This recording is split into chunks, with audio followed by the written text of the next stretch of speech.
بہت زیادہ فضیلت والا وظیفہ۔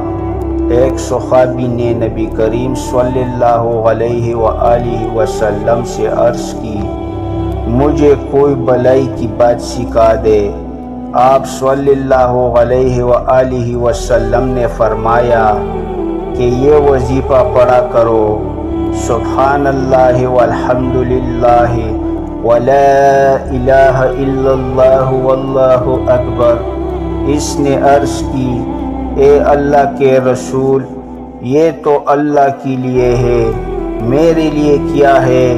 آپ صلی اللہ علیہ وآلہ وسلم نے فرمایا، جب تو کہے گا سبحان اللہ الحمد للہ لا الہ الا اللہ اللہ اکبر، اللہ تعالیٰ فرمائے گا تو نے سچ کہا۔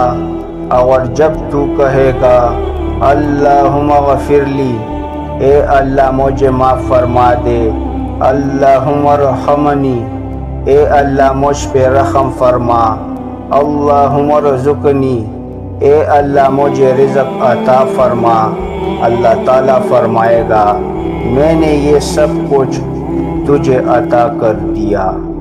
احادیث صحیح 3336۔